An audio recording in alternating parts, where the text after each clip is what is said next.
Kita ke informasi mancanegara. Pemirsa, untuk pertama kalinya militer Amerika Serikat menggunakan drone laut untuk menyerang Iran. Serangan drone laut Amerika Serikat menargetkan kapal selam Iran di pelabuhan Bandar Abbas.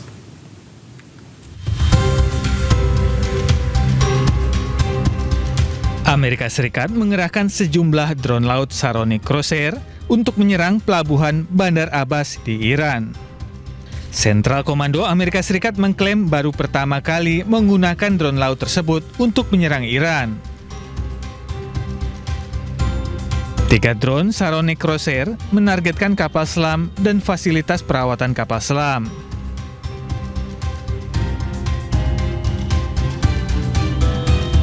Drone laut bertenaga diesel sepanjang 24 kaki ini diproduksi Saronic Technologies yang berbasis di Texas, Amerika Serikat.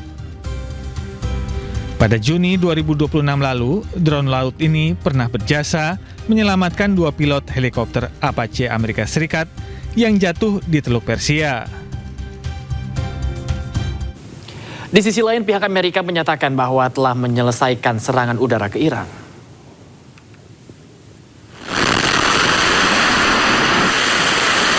Hal ini disampaikan pihak Amerika bahwa untuk pertama kalinya serangan udara Lusinan rudal dilepaskan dengan menyerang militer pertahanan udara Iran, radar laut Iran, dan juga fasilitas Iran lainnya. Serangan juga menargetkan pusat misil, pusat drone, dan juga kapal-kapal kecil Iran.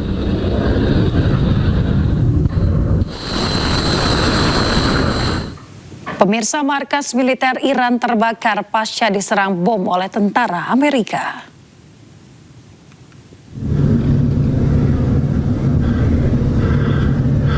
Sebuah video merekam besarnya api ketika bom berhasil mengenai bangunan di markas militer Iran. Narasi dari sumber video tersebut menyampaikan bahwa setidaknya 500 misil ditujukan ke markas Iran. Lokasi dan waktu penyerangan tidak bisa dikonfirmasi secara independen.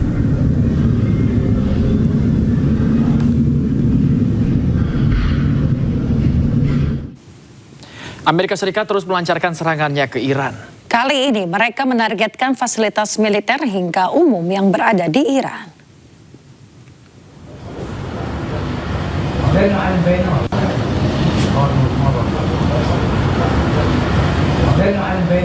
Rudal milik Amerika Serikat meluncur dari sejumlah pangkalan militernya yang berada di Timur Tengah. Rudal-rudal ini terlihat di langit Kuwait saat meluncur menuju Iran. Serangan ini dilancarkan setelah Presiden Amerika Serikat Donald Trump menegaskan gencatan senjata telah usai.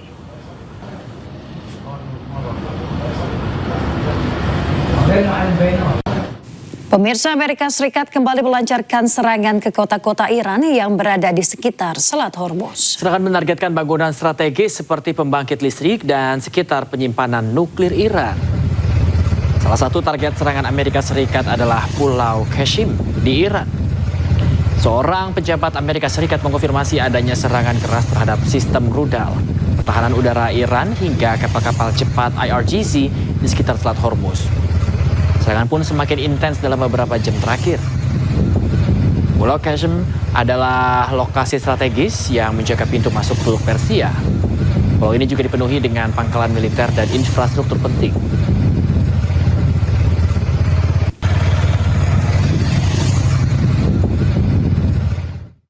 Ya, sementara itu Iran terus melancarkan serangan balasan ke pangkalan militer Amerika Serikat yang berada di sejumlah wilayah di Timur Tengah.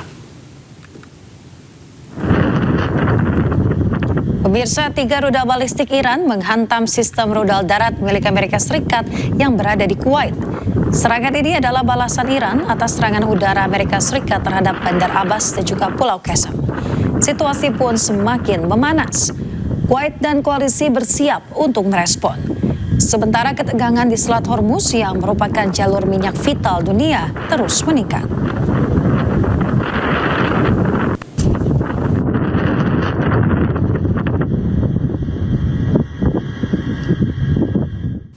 Pemirsa, rangkaian serangan Amerika dan Iran selama beberapa hari terakhir kembali memanas. Ya, akibatnya Garda Revolusi Iran atau IRGC menutup lagi Selat Hormuz. Penutupan Selat Hormuz setelah Iran melepaskan tembakan peringatan yang mengenai sebuah kapal yang melintasi jalur yang dilarang.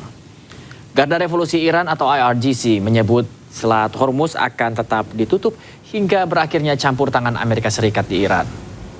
Amerika dilaporkan terus melancarkan serangan ke lebih dari 300 target selama 3 malam.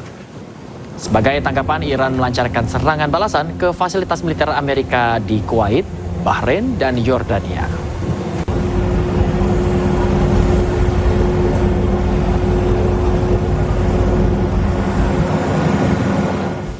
Lahan perbukitan di Gunung Wangun, Kecamatan Bogor Selatan, Kota Bogor, Jawa Barat yang terbakar. Terjalnya medan membuat armada damkar sempat kewalahan menjangkau titik api. Info di Kelurahan Pamoyanan sepertinya rumput terbakar itu mulai menjalar di tanah Gunung Wangun. Kebakaran hebat melanda lahan perbukitan Gunung Wangun, Kelurahan Mulia Hajar, Kecamatan Bogor Selatan, Kota Bogor, Jawa Barat, Senin malam. Ini apinya semakin... Tiupan angin membuat api cepat merambat, membakar hamparan ilalang dan semak yang kering. Petugas mengerahkan 2 unit damkar ke lokasi untuk memadamkan api agar tidak merembet ke permukiman warga. Petugas sempat terkendala medan terjal menuju lokasi kebakaran. Kebakaran diduga akibat kemarau menyengat semak yang kondisinya kering kerontang. Petugas mengimbau warga agar tidak sembarangan membuang puntung rokok yang memicu kebakaran lahan di tengah cuaca panas ekstrim. Dari Bogor, Jawa Barat, Andi Firmansyah, iNews melaporkan. Pemirsa, kebakaran melanda sebuah pabrik pengolahan karung bekas di Kecamatan Sukadiri, Kabupaten Tangerang, Banten pada Senin pagi. Ya, karyawan yang sedang bekerja pun panik berhamburan menyelamatkan diri. Mohon izin pimpinan dan Pusalop, untuk saat ini situasi masih merah dan unit-unit dari Pos Rajek, Pos Paku Haji, dan Pos Mauk sedang melakukan pengisian air. Api menghanguskan tumpukan karung di pabrik pengolahan karung bekas di Kecamatan Sukadiri, Kabupaten Tangerang, Banten, Senin pagi. Banyaknya bahan karung dan plastik yang mudah terbakar membuat api dengan cepat membesar dan nyaris menghanguskan hampir seluruh bangunan pabrik. Sebanyak 7 unit mobil pemadam kebakaran diterjunkan ke lokasi kejadian. Api berhasil dipadamkan setelah 35 petugas pemadam berjibaku selama 4 jam. Api pertama kali muncul dari tumpukan karung yang berada di bagian tengah pabrik lalu merembet ke tumpukan plastik. Meski demikian, penyebab pasti kebakaran hingga saat ini belum diketahui. Yang terbakar limbah karung dan plastik. Pabrik apa, Bang? Untuk nama CP, bukan pabrik. Pabrik pengolahan apa maksudnya, Bang? CP daur ulang biji plastik. Tidak ada korban jiwa maupun luka dalam kebakaran, namun kerugian ditaksir mencapai miliaran rupiah. Kasus kebakaran ditangani unit reskrim Polsek Mauk.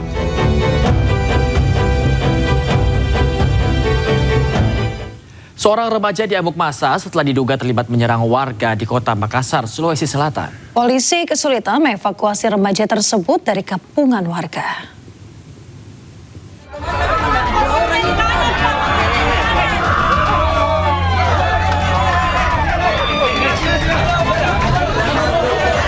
Polisi berusaha mengevakuasi seorang remaja yang diduga terlibat aksi penyerangan di Jalan Sungai Sadang Baru, Makassar, Sulawesi Selatan. Polisi kesulitan menerobos kepungan ratusan warga yang hendak menghakimi remaja tersebut.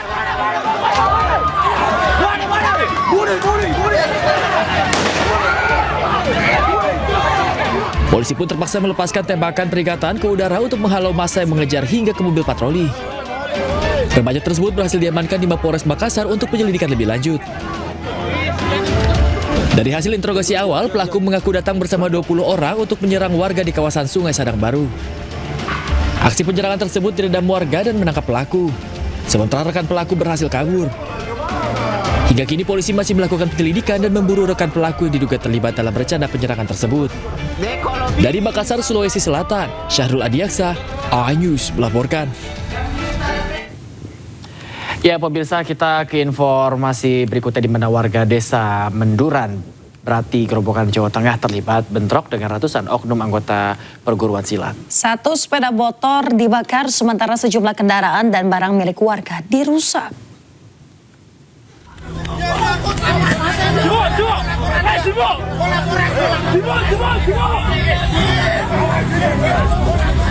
Suasana di desa Menduran, Brati, Grobogan, Jawa Tengah tiba-tiba berubah mencekam saat bentrokan dengan ratusan anggota perguruan silat pecah. Di tempat berbeda, kelompok pesilat ini juga mendatangi warung makan. Saat pengunjung kabur, ponsel tertinggal di atas meja langsung disikat. Menurut warga, keributan berawal saat rombongan konvoi melintas dan memicu ketegangan dengan warga yang sedang memasang umbul-umbul untuk acara haul pondok pesantren. Orang beli, udah selesai tuh mau nyabrang dah dari timur dan Pangkasan itu konvoi. Mengetahui masa perguruan mengamuk, ratusan warga desa Menduran langsung keluar rumah dan beramai-ramai membalas aksi brutal tersebut. Warga mengejar dan menghakimi anggota pencak silat. Dalam bentrok ini, 11 oknum anggota perguruan pencak silat ditangkap warga dan diserahkan ke polisi. Kalau untuk pemicu sebenarnya kita sampai hari ini belum kita temui. Karena menurut keterangan dari kawan-kawan itu teman-teman itu melakukan pengawalan. Dari Grobogan, Jawa Tengah, Rustaman Nusantara, iNews melaporkan. Pemirsa, diduga gangguan rem, truk kontainer pengangkut air mineral tabrak sepeda motor dan warung di tepi jalan. Akibatnya seorang ibu dan bayinya tewas, mengenaskan sementara 3 lainnya luka serius. Innalillahi wa inna ilaihi raji'un. Truk kontainer ini terguling melintang di jalan sementara warga berupaya menolong para korban yang terjepit. Kecelakaan diduga berawal saat truk pengangkut air mineral yang melaju dari arah Kuningan menuju kota Cirebon mengalami gagal fungsi rem.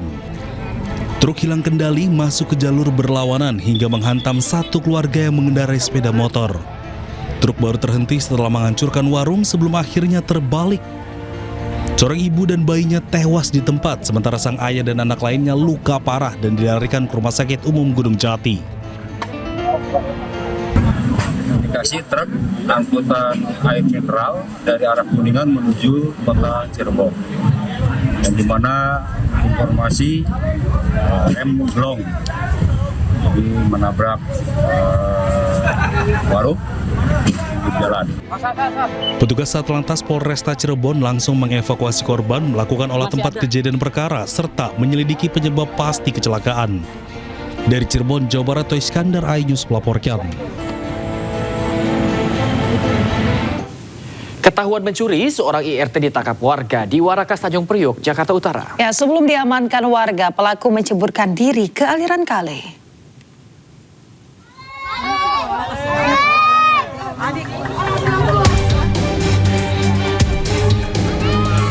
Dari video amatir yang viral di media sosial memperlihatkan warga mengamankan seorang wanita usia 50 tahun yang menceburkan diri ke aliran di kali kawasan Warakas, Tanjung Priok, Jakarta Utara pada Minggu malam. Wanita merupakan ibu rumah tangga tersebut diamankan setelah mencuri sejumlah tepung, minyak goreng, serta makanan kucing di salah satu minimarket dengan total harga mencapai Rp1.990.000. Dari keterangan polisi, tersangka datang ke minimarket berpura-pura menjadi pembeli lalu mengambil sejumlah barang dan menyembunyikannya ke dalam pakaian. Aksinya itu dipergoki oleh karyawan toko sehingga pelaku melarikan diri dan menceburkan diri ke kali. Diduga tersangka melakukan aksinya karena faktor ekonomi. Kasus ini berdamai setelah pelaku dan pihak toko melakukan mediasi dengan meminta pelaku membeli barang yang telah dicuri. Dari Jakarta, Sofyan Firdaus, iNews melaporkan. Polda Metro Jaya segera periksa sejumlah barang bukti kasus korupsi yang menjerat ex-Jampitsus Febri Adriansyah. Polisi juga gandeng FBI dan kedutaan asing guna memeriksa barang bukti lainnya.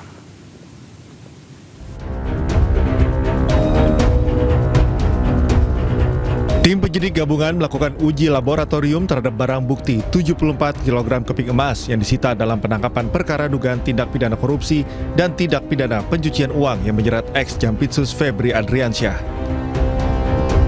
Uji forensik ini untuk memastikan keaslian serta kadar dari kepingan emas tersebut.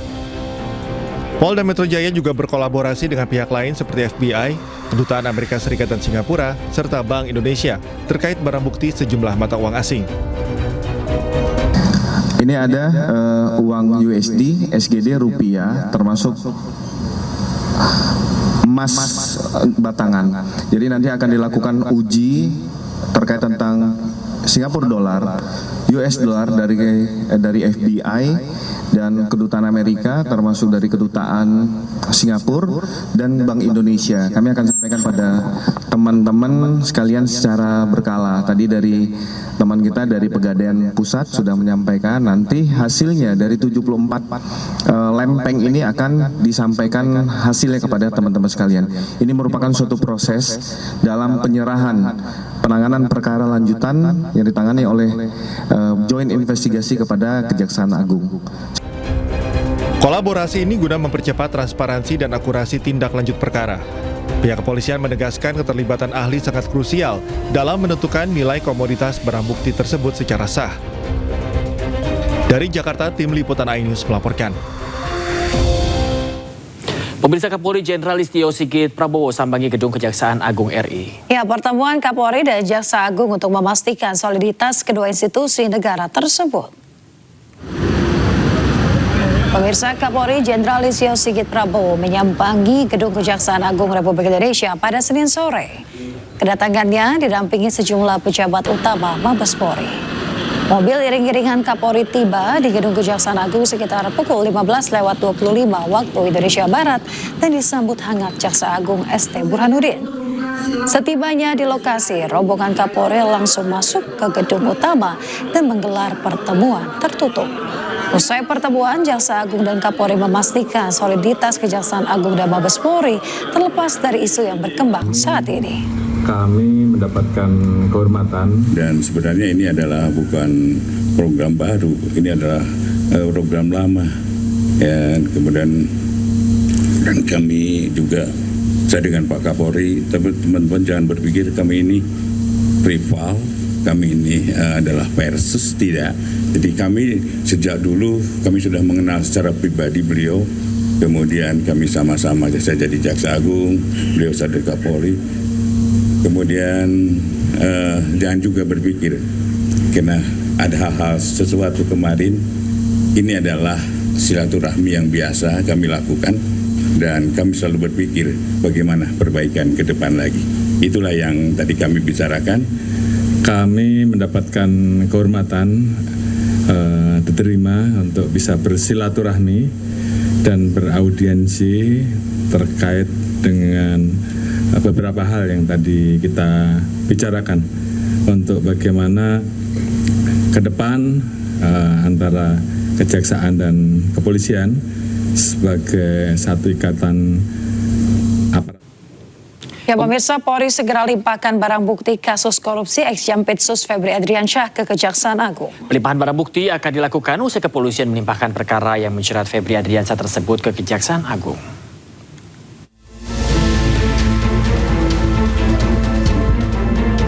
Korps Pemberantasan Tindak Pidana Korupsi Polri akan melimpahkan barang bukti terkait kasus dugaan korupsi, 3 kasus korupsi dan tindak pidana pencucian uang yang menjerat ex-Jaksa Agung Muda bidang tindak pidana khusus Febri Adriansyah dalam waktu dekat.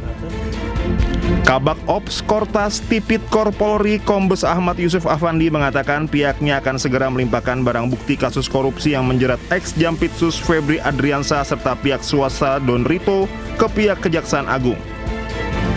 Pelimpahan barang bukti dilakukan setelah kepolisian melimpahkan berkas kasus Febri dan Don Rito kepada Kejagung. Pelimpahan barang bukti itu akan dilakukan secara bertahap untuk nantinya bisa ditindaklanjuti.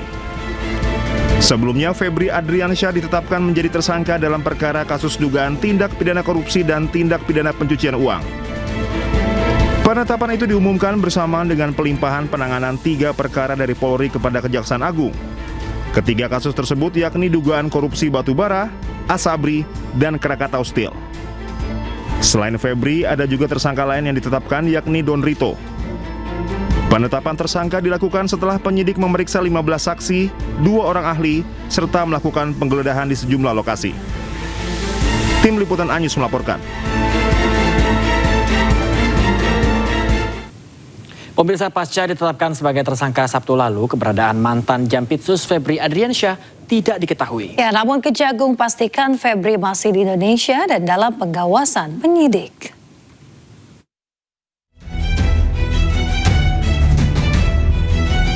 Usai rumahnya digeledah dan ditetapkan tersangka, keberadaan mantan Jampitsus Febri Adriansyah pun jadi tanda tanya. Apalagi hingga kini Febri belum ditahan.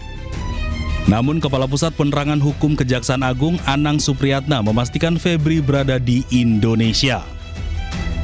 Dan terkait dengan yang disampaikan terkait dengan inisial FA itu, yang jelas yang bersangkutan masih ada di Indonesia, tidak keluar negeri, dan kooperatif, dan dalam pantauan penyidik. Febri muncul pertama kali ke publik pada Jumat 10 Juli lalu. Dengan percaya diri, Febri memastikan dirinya masih menjabat sebagai Jampitsus dan masih menangani sejumlah kasus, salah satunya makan bergizi gratis. Febri juga membantah memiliki keterkaitan bisnis dengan kafe yang digeledah polisi. Febri pun membantah uang yang berada di rumahnya disentul miliknya. Namun, sehari setelah pernyataannya, Kejagung mengumumkan Febri mundur dari jabatannya sebagai Jampitsus. Di hari yang sama, polisi menetapkan Febri sebagai tersangka. Ia diduga terlibat kasus korupsi dan pencucian uang terkait batu bara PLTU, Asabri, dan Krakatau Steel. Usai ditetapkan sebagai tersangka, Febri tak lagi muncul di publik. Tim Liputan iNews melaporkan.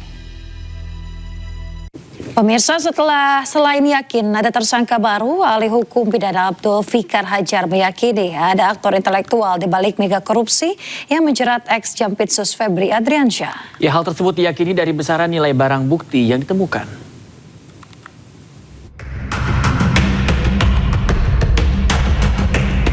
Kasus korupsi yang menjerat ex-Jampitsus Febri Adriansyah membuat publik terhenyak. Bagaimana tidak, sosok yang seharusnya memberantas korupsi justru menjadi aktor pelaku korupsi. Tidak main-main, Febri terlibat dalam 3 kasus korupsi besar yang sudah diselidiki sejak 2018. Pertanyaannya, apakah Febri berperan sebagai aktor tunggal atau ada jaringan hitam dalam lingkaran mega korupsi ini?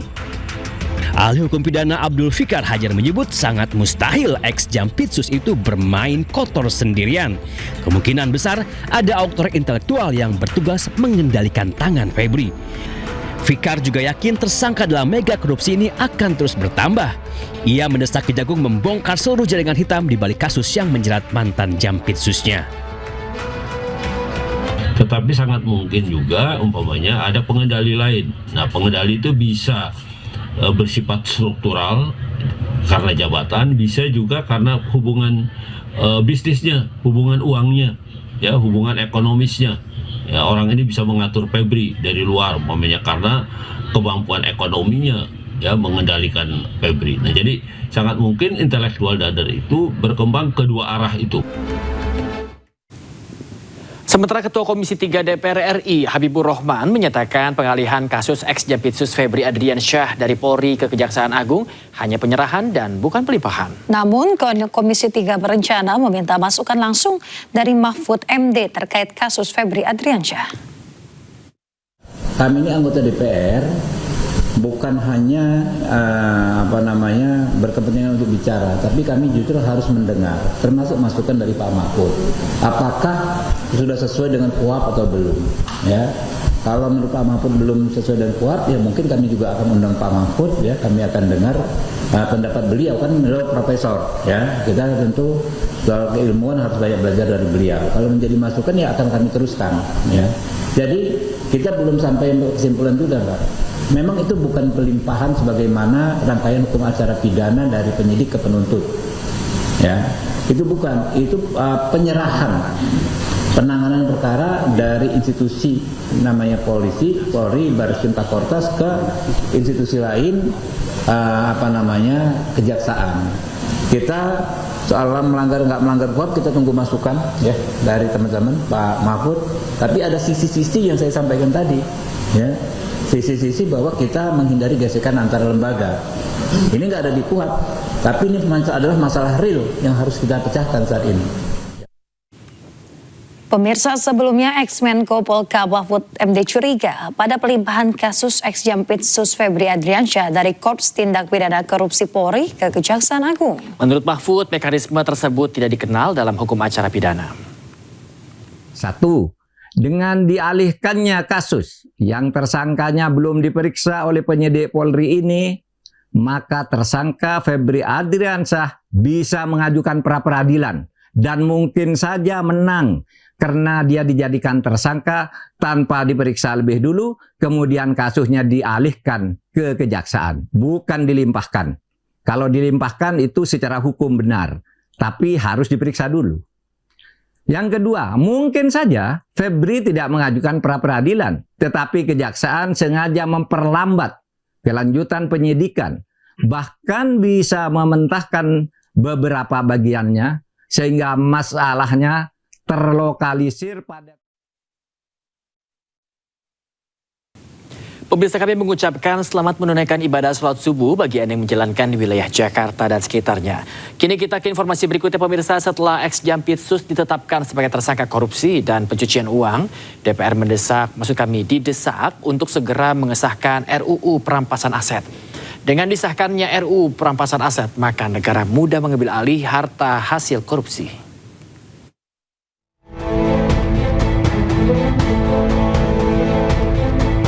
Setelah ditetapkan sebagai tersangka korupsi dan pencucian uang, publik mendesak aparat penegak hukum menelusuri aset yang dimiliki ex-Jampitsus Febri Adriansyah. Tidak hanya menelusuri, aset haram yang dimiliki koruptor juga harus disita. Ahli hukum Hibnu Nugroho menyebut payung hukum yang paling kuat untuk mengejar aset hasil kejahatan adalah dengan segera mengesahkan RUU perampasan aset.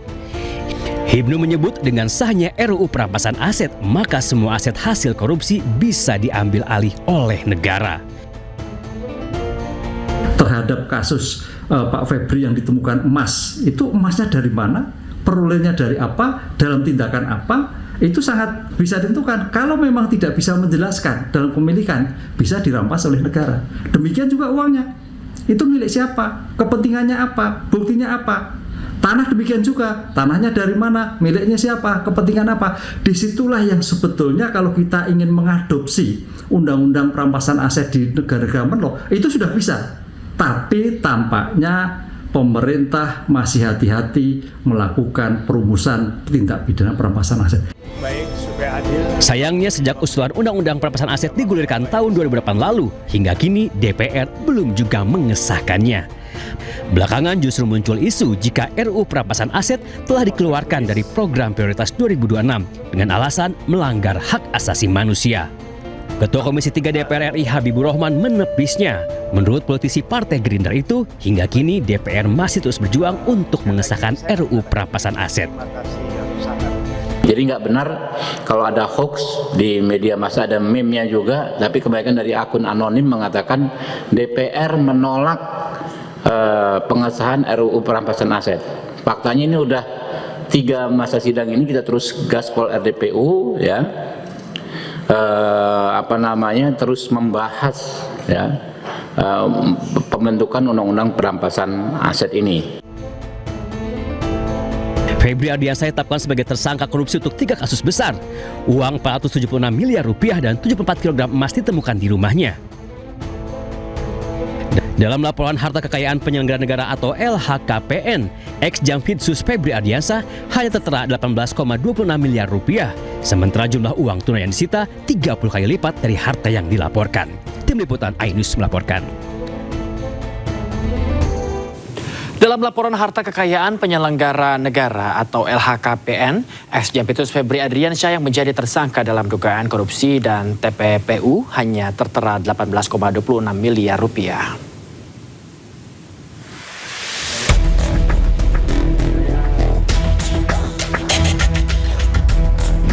Setelah ex-Jampitsus Febri Adriansyah ditetapkan sebagai tersangka dugaan korupsi dan tindak pidana pencucian uang, laporan harta kekayaannya sebagai penyelenggara negara turut disorot. Febri Adriansyah melaporkan harta kekayaannya per 31 Desember 2025 terdiri dari tanah dan bangunan merupakan aset yang terbesar. alat transportasi dan mesin,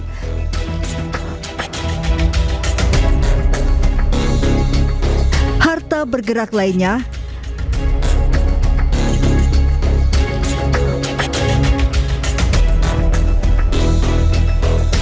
kas dan setara kas serta harta lainnya.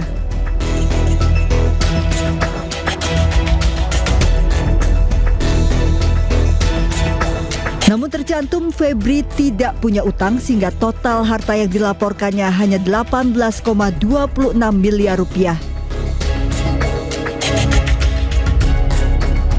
Dari jumlah LHKPN ini terdapat kesenjangan dengan temuan barang bukti fantastis, uang tunai dan emas batangan yang disita Kortas Tipikor Polri sejumlah 543,2 miliar rupiah dan 74 kg emas batangan.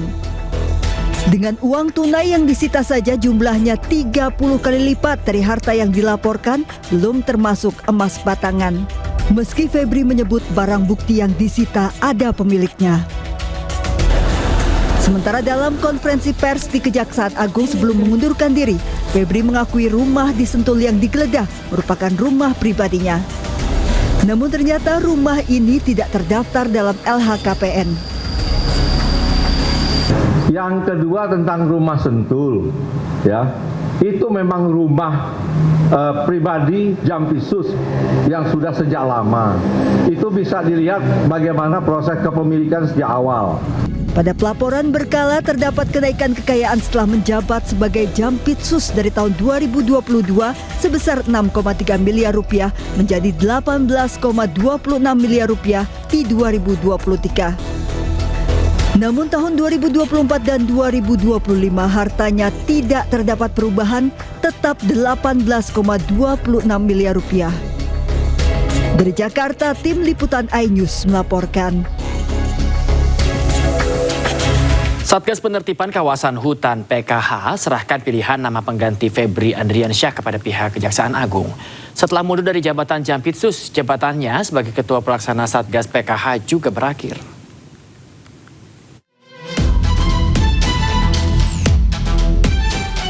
Dipimpin oleh Menteri Pertahanan RI Syafri Samsudin, sejumlah pejabat tinggi negara menghadiri rapat Satuan Tugas Penertiban Kawasan Hutan atau Satgas PKH di Kementerian Pertahanan Jakarta.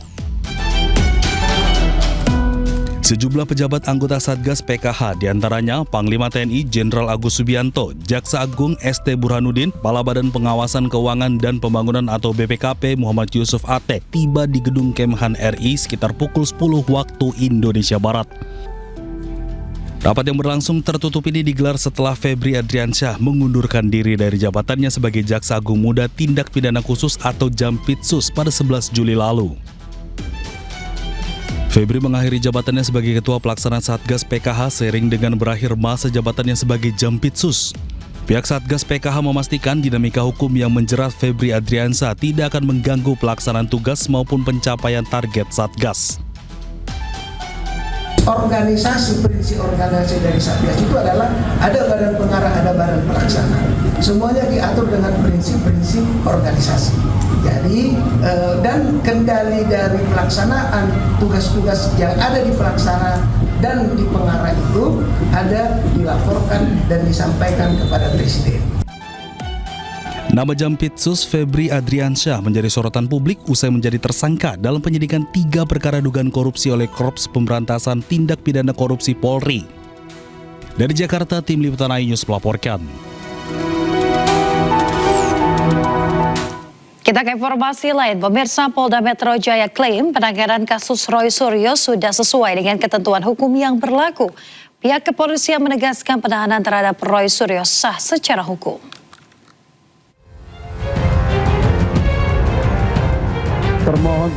Roy Suryo kembali menjalani sidang pra-peradilan di Pengadilan Negeri Jakarta Selatan. Sidang kali ini beragendakan pembacaan jawaban dari pihak Polda Metro Jaya.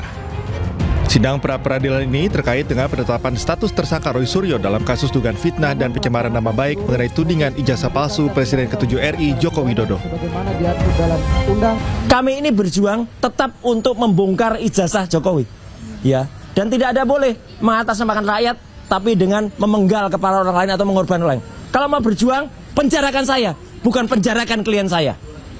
Saya ulangi, kalau mau berjuang, katakanlah penjarakan saya, tapi jangan mengatakan penjarakan klien saya.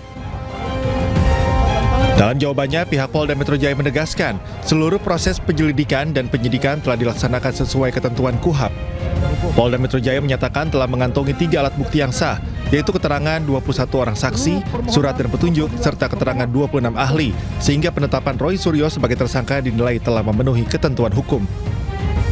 Dalam melaksanakan kewajiban tersebut, termohon telah melaksanakan tahap penyidikan secara berjenjang dan terdokumentasi, mulai dari pengumpulan alat bukti, pemeriksaan saksi dan ahli, penyitaan barang bukti yang relevan, gelar perkara, penetapan tersangka berdasarkan alat bukti yang sah.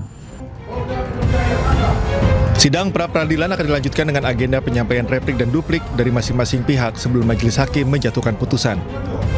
Dari Jakarta, tim Liputan iNews melaporkan.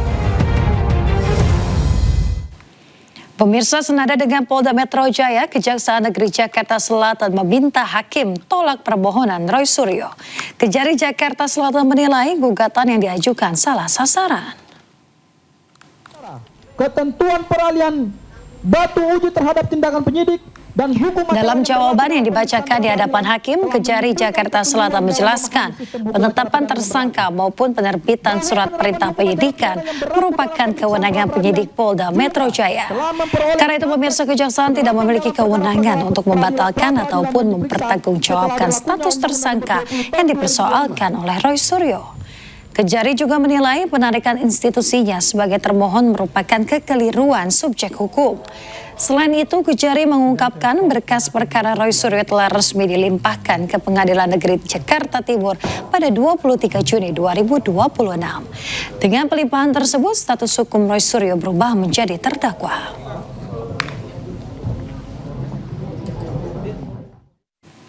Pemirsa, Polda Metro Jaya dan Kejaksaan kompak meminta hakim tolak pra-peradilan Roy Suryo soal penetapan tersangka. Dalam pokok perkara, pihak Polda Metro Jaya dan tim Kejaksaan mengatakan penetapan tersangka Roy Suryo sah dan berkekuatan hukum mengikat.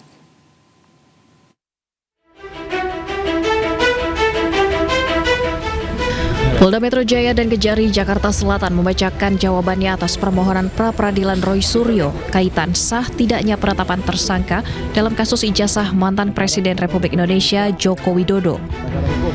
Keduanya kompak meminta hakim menolak pra-peradilan yang diajukan Roy Suryo. Adapun dalam persidangan, Polda Metro Jaya selaku pihak termohon lebih dahulu membacakan jawabannya. Dalam jawaban Polda Metro tersebut, mereka meminta agar hakim menolak pra-peradilan Roy Suryo. 1. Menolak seluruh permohonan pra-peradilan pemohon untuk seluruhnya. 2. Menyatakan penetapan tersangka yang dilakukan termohon berdasarkan surat ketetapan tentang penetapan tersangka nomor Estap S Datar 4 1899 Romawi 11 2025 di Treskrimum Polda Metro Jaya tanggal 7 November 2025 atas nama KRMT Roy Suryo Noto Diprojo adalah sah menurut hukum. Tak jauh berbeda dari Polda Metro Jaya, pihak Kejari Jakarta Selatan juga meminta hakim menolak pra-peradilan Roy Suryo. Petitum jawaban pihak Kejaksaan, mereka memohon hakim tunggal pra-peradilan memberikan putusan dalam eksepsi serupa, menerima dan mengabulkan seluruh dalil eksepsi. Dalam pokok perkara, tim Kejaksaan meminta hakim pra-peradilan menyatakan permohonan pra-peradilan pemohon gugur demi hukum, lalu menyatakan surat ketetapan penetapan tersangka tanggal 7 November 2025 adalah sah dan berkekuatan hukum mengikat. Tim Liputan iNews melaporkan. Peraturan Mahkamah Agung nomor 4 tahun 2000. Ya, pemirsa, Presiden ke-7 RI Joko Widodo pastikan akan hadir di sidang fitnah ijazah dengan tersangka Roy Suryo dan Dr. Tifa. Melalui kuasa hukumnya, Jokowi mengaku akan membawa seluruh ijazahnya.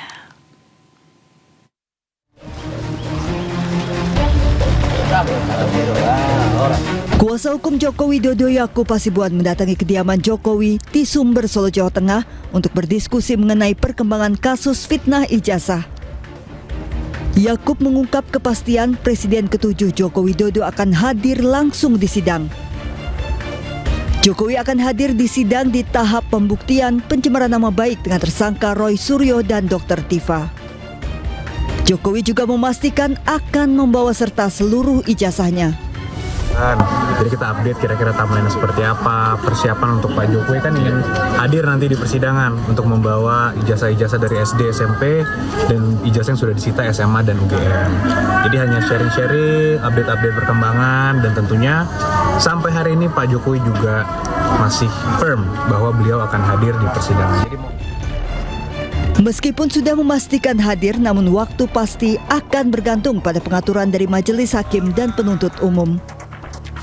Dari Solo, Jawa Tengah, Septiantoro, iNews melaporkan. Ya, pemirsa, Bupati Pati nonaktif Sudewo membantah menerima suap senilai 700 juta rupiah dalam proyek pembangunan jalur rel Dirjen Perkeretaapian Kementerian Perhubungan. Sementara JPU membeberkan fakta baru mengenai adanya dugaan aliran dana korupsi ke Gus Miftah.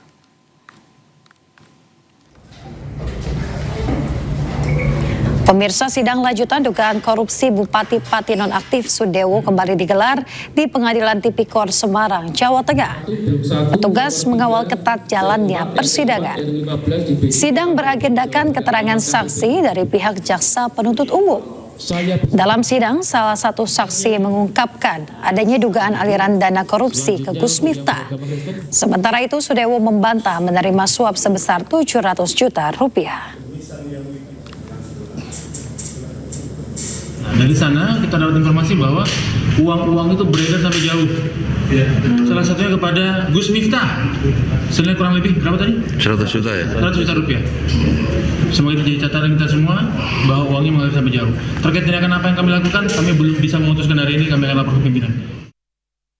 Menyanggah bahwa Pak Dorotea tidak pernah menerima uang 721 juta dari Pak Bernard, artinya saya juga tidak pernah menerima uang itu. Kita ke informasi lain, pemirsa, polisi menangkap pelaku teror bom ke SDN Srengseng Sawah 15 Jagakarsa di kediamannya yang tak jauh dari sekolah. Polisi kini masih mendalami motif pelaku melakukan aksi teror tersebut.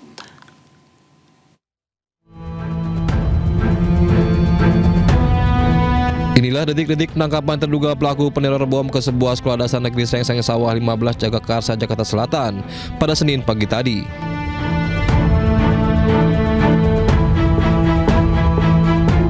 Pria berinisial MY ini ditangkap oleh petugas gabungan Satreskrim Polres Metro Jakarta Selatan, Direskrimum Polda Metro Jaya dan Mabes Polri di kediamannya yang tak jauh dari lokasi sekolah.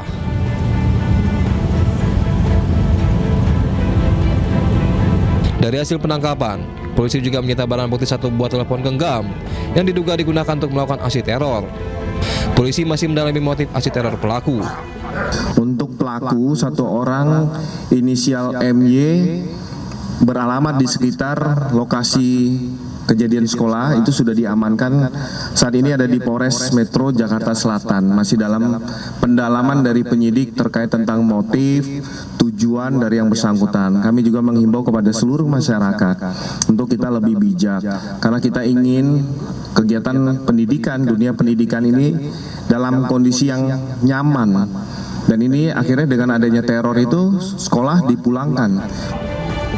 Atas perbuatannya, terduga pelaku terancam hukuman maksimal 20 tahun penjara. Dari Jakarta, Rizky Falufi, iNews melaporkan. Pemirsa, polisi pastikan SDN Srengseng Sawah 15 aman dari teror bom. Meski sekolah telah dinyatakan aman, kepolisian akan mengusut tuntas kasus tersebut karena ancaman ditujukan kepada lingkungan pendidikan.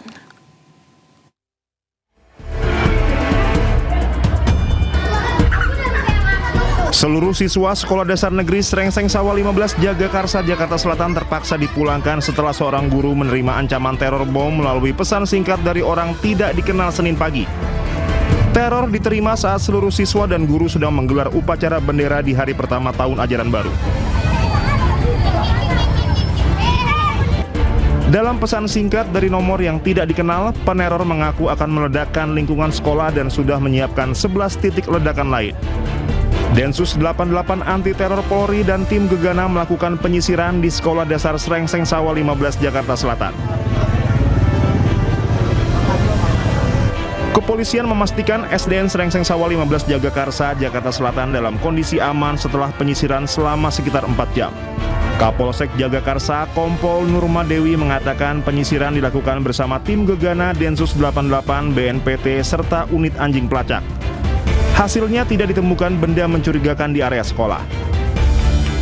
Untuk sementara ini kita dari anak murid, kemudian juga wali murid, kita kembalikan dulu ke rumah masing-masing atau dipulangkan karena memang dari Gegana untuk bekerja, ya, untuk mencari yang apa betul atau tidak untuk teror yang diberikan. Ya. Oleh karena itu dari Gegana sudah menyisir ke dalam dan memeriksa detail satu persatu karena udah beberapa jam untuk Gegana sudah memeriksa SD Negeri 15 tersebut yang diteror. Kepolisian akan mengusut tuntas kasus tersebut karena ancaman ditujukan kepada lingkungan pendidikan. Tim Liputan iNews melaporkan. Pemirsa, sebuah sekolah dasar negeri hanya mendapatkan 1 siswa di tahun ajaran baru 2026 di Jombang, Jawa Timur. Sementara di Ponorogo, sejumlah sekolah dasar negeri tidak mendapat murid baru sama sekali.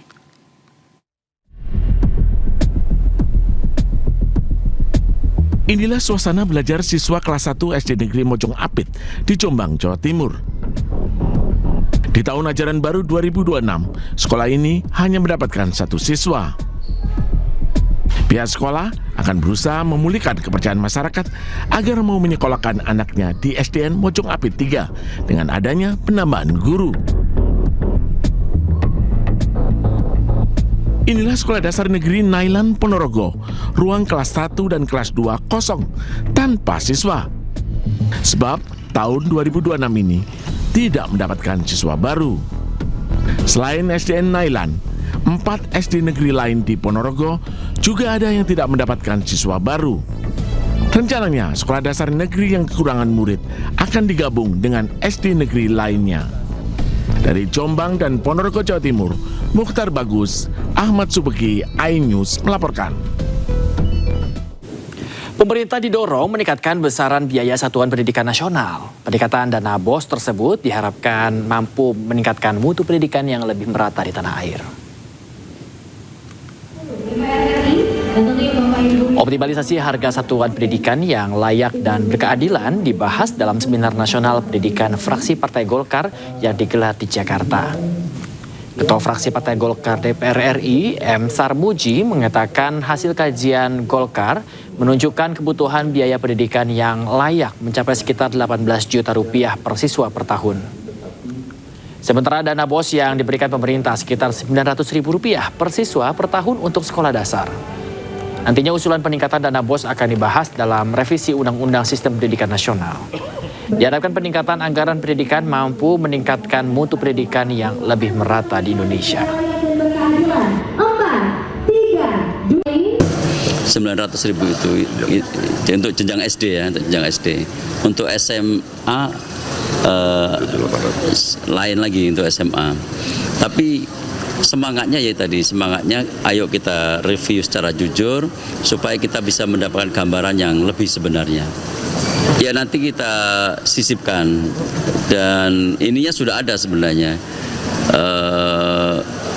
Kerangkanya sudah ada di Undang-Undang Sisdiknas. Tinggal nanti kalau masih perlu ada yang kita sisipkan, kita perkuat, kita akan perkuat di Undang-Undang Sisdiknas.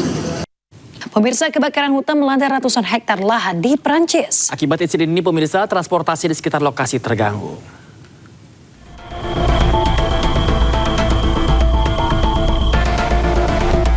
Kebakaran hutan besar melanda hutan Fontainebleau di sebelah tenggara Paris. Kobaran melahap hutan dengan asap tebal membumbung di atas tumbuh-tumbuhan. Mobil pemadam kebakaran dan tim darurat dikerahkan untuk mencegah kobaran api mencapai desa-desa terdekat.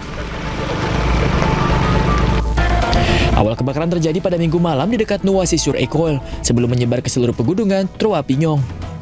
Sekitar 800 hektar lahan telah terbakar hingga Senin pagi, dengan sekitar 400 petugas pemadam kebakaran dikerahkan bersama pesawat pengebom air dan helikopter. Rumah-rumah di desa-desa terdekat dievakuasi, sementara jalan tol 46 sebagian ditutup dan layanan kereta api cepat di daerah tersebut mengalami penundaan besar. Kebakaran ini terjadi di tengah musim kebakaran hutan yang parah di Prancis, dengan gelombang panas dan kondisi kering yang membuat hutan di seluruh negeri sangat rentan. Pemirsa, usai kebakaran mematikan, ribuan hektar lahan di Spanyol Selatan hangus tak tersisa. Angin yang kencang membuat kebakaran ini meluas hingga puluhan kilometer.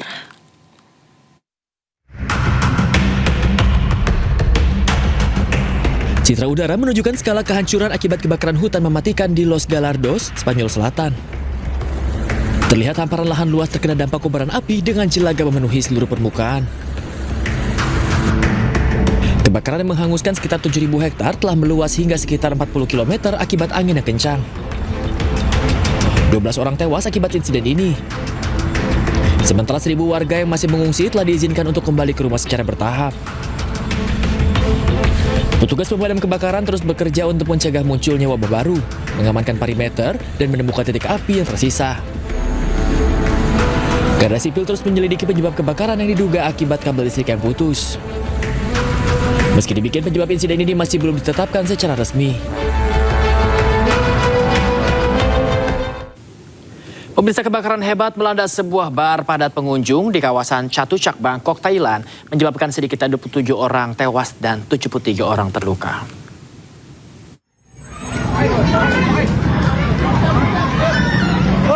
Kebakaran hebat melanda sebuah bar di kawasan Chatuchak, Bangkok, Thailand sesaat sebelum tengah malam pada hari Minggu, menewaskan sedikitnya 27 orang, terdiri dari 9 pria dan 18 wanita.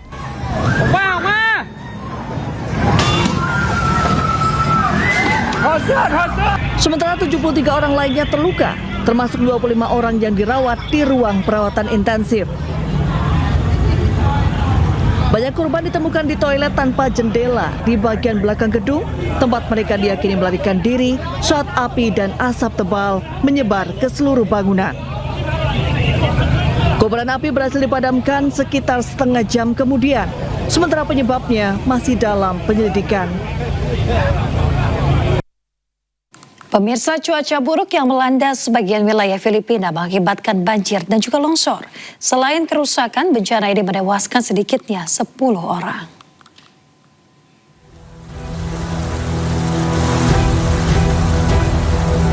Cuaca buruk melanda sebagian wilayah Filipina menyebabkan banjir, tanah longsor, dan kerusakan yang meluas.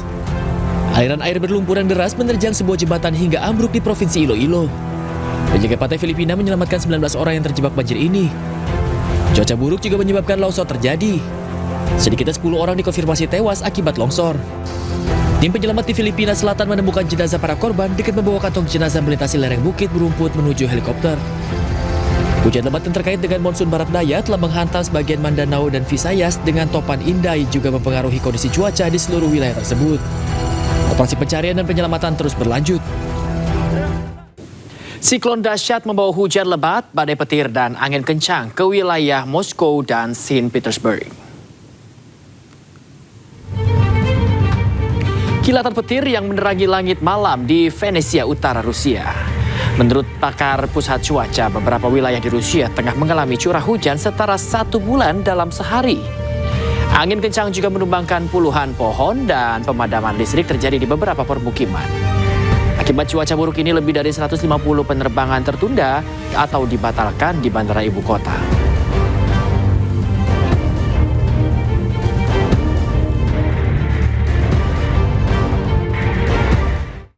Pemirsa, Angkatan Bersenjata Rusia menyerang kapal-kapal di pelabuhan Krasnoyarsk di wilayah Odessa, Ukraina. Rekaman drone yang dirilis oleh Kementerian Pertahanan Rusia menunjukkan kapal-kapal yang berlabuh di dermaga Ukraina.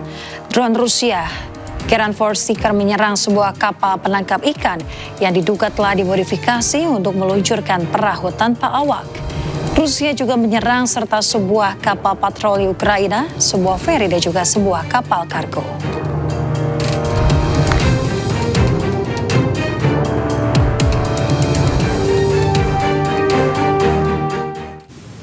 Rusia dan China menggelar latihan militer bersama di Laut Kuning setelah Rusia China menggelar patroli bersama di Pasifik, pemirsa.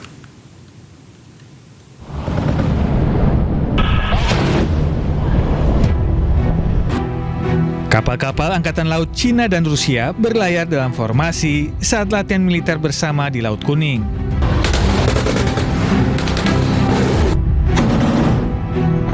Mereka menggelar pengintaian gabungan, pertahanan anti-udara, anti-rudal, dan penyelamatan kapal selam bersama. Latihan militer gabungan ini berakhir di Pelabuhan Militer Qingdao, Provinsi Shantung, Cina Timur. Setelah latihan militer selesai, 10 kapal dari pasukan kedua negara menggelar patroli bersama di Samudra Pasifik.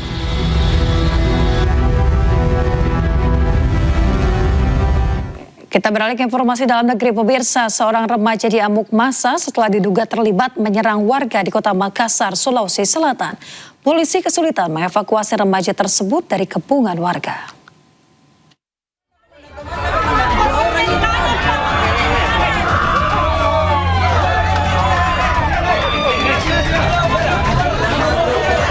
Polisi berusaha mengevakuasi seorang remaja yang diduga terlibat aksi penyerangan di Jalan Sungai Sadang Baru, Makassar, Sulawesi Selatan. Polisi kesulitan menerobos kepungan ratusan warga yang hendak menghakimi remaja tersebut.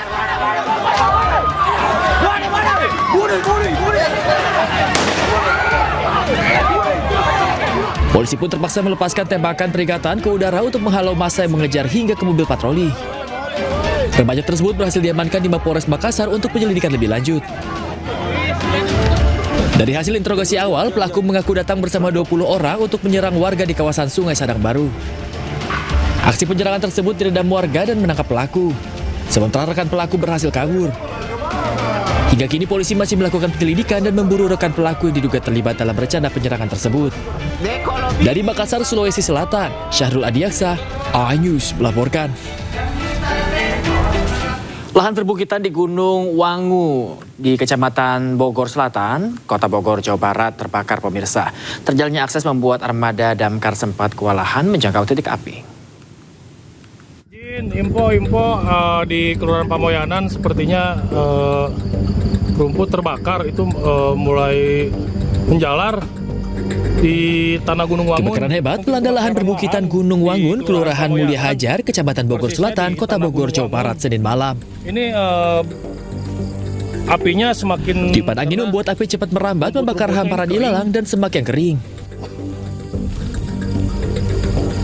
Petugas mengerahkan 2 unit damkar ke lokasi untuk memadamkan api agar tidak merembet ke permukiman warga.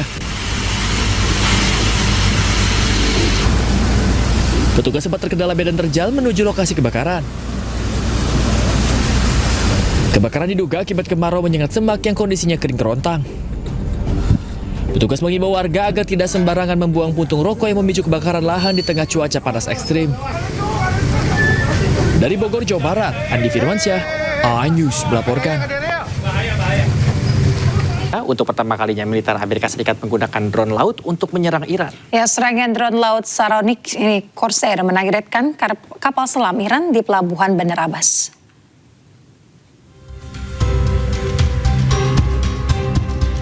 Amerika Serikat mengerahkan sejumlah drone laut Saronic Corsair untuk menyerang pelabuhan Bandar Abbas di Iran. Sentral Komando Amerika Serikat mengklaim baru pertama kali menggunakan drone laut tersebut untuk menyerang Iran. 3 drone Saronic Corsair menargetkan kapal selam dan fasilitas perawatan kapal selam.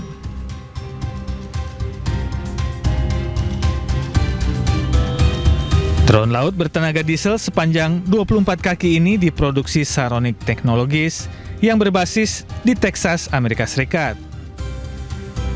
Pada Juni 2026 lalu, drone laut ini pernah berjasa menyelamatkan 2 pilot helikopter Apache Amerika Serikat yang jatuh di Teluk Persia. Ya, pemirsa, pihak Amerika menyatakan bahwa telah menyelesaikan serangan udara ke Iran.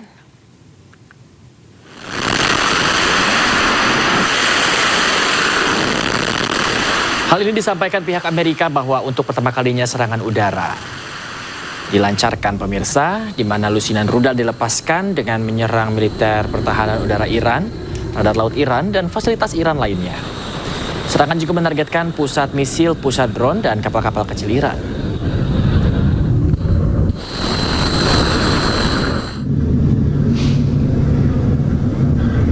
Markas militer Iran terbakar pasca diserang bom oleh tentara Amerika Serikat. Sebuah video merekam besarnya api ketika bom berhasil mengenai bangunan di markas militer Iran. Narasi dari sumber video tersebut menyampaikan bahwa setidaknya 500 misil ditujukan ke markas Iran. Lokasi dan waktu penyerangan tidak bisa dikonfirmasi secara independen.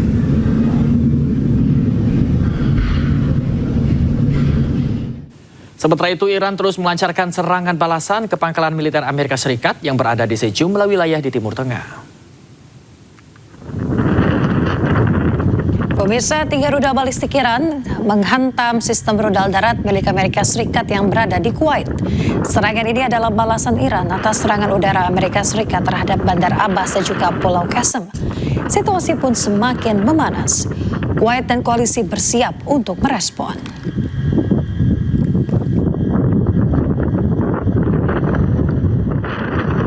Pemirsa, rangkaian serangan Amerika dan Iran selama beberapa hari terakhir menyebabkan garda revolusi Iran menutup lagi Selat Hormuz. Penutupan Selat Hormuz setelah Iran melepaskan tembakan peringatan yang mengenai sebuah kapal yang melintasi jalur yang dilarang. Garda revolusi Iran menyebut Selat Hormuz akan tetap ditutup hingga berakhirnya campur tangan Amerika Serikat di Iran.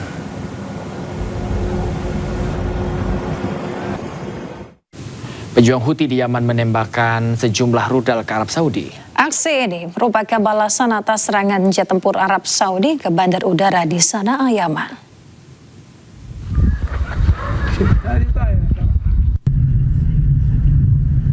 Pemirsa, sejumlah ledakan mengguncang wilayah selatan Arab Saudi pada Senin malam.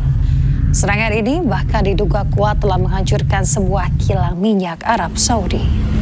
Serangan ini menghancurkan gencatan senjata yang sudah berlangsung selama 4 tahun. Juru bicara militer Houthi Yahya Sari mengatakan mereka menargetkan bandara internasional di wilayah Abda, Arab Saudi Selatan.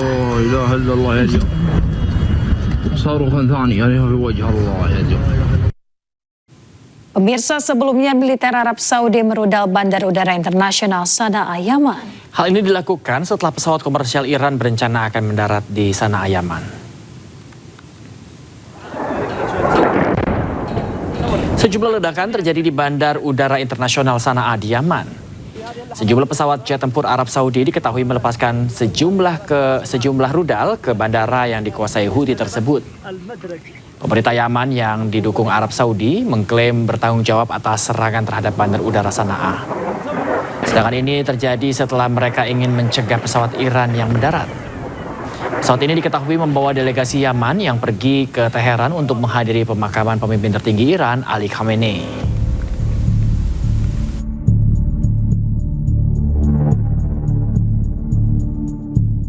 Serangan teroris Israel kembali menghantam sejumlah kawasan Gaza, Palestina, menyebabkan sedikitnya 6 orang tewas, termasuk anak-anak.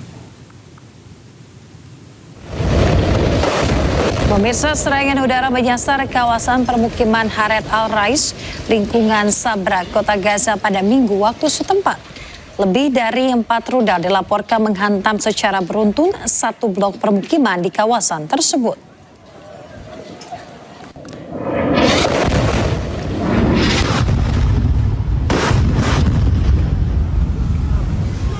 Selain di distrik Sabra, gelombang serangan juga terjadi di Al-Bureij, Gaza Tengah, dan Han Yunis, Gaza Selatan. 6 orang tewas termasuk seorang anak berusia 9 tahun. Sementara lainnya dilaporkan terluka. Serangan besar-besaran terjadi di tengah proses perundingan lanjutan kesepakatan gencatan senjata fase kedua yang berlangsung di Kairo.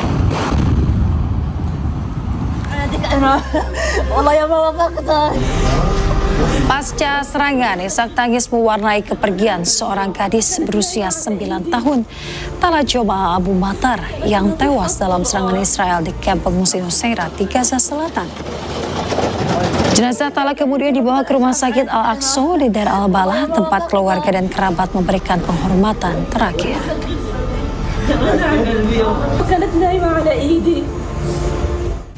Pemirsa, hingga saat ini penjajah Israel masih menahan Direktur Rumah Sakit Ramal Kamal Adwan, Dr. Hussam Abu Safia.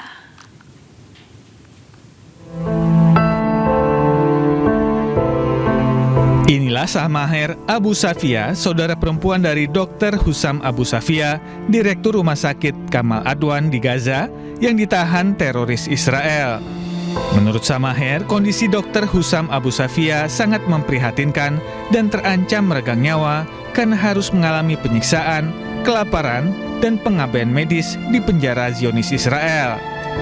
Sementara itu, pengacara Dr. Hussam Abu Safia membawa kabar yang semakin mengkhawatirkan. معلومات وصلتنا اللي هو المحامي حكى للدكتور حسام أبو صفية، حكى للمحامي إنه هذه آخر مرة حتراني فيها لأنهم أخذوني لمكان يقتلوني فيه وهذه هي النهاية.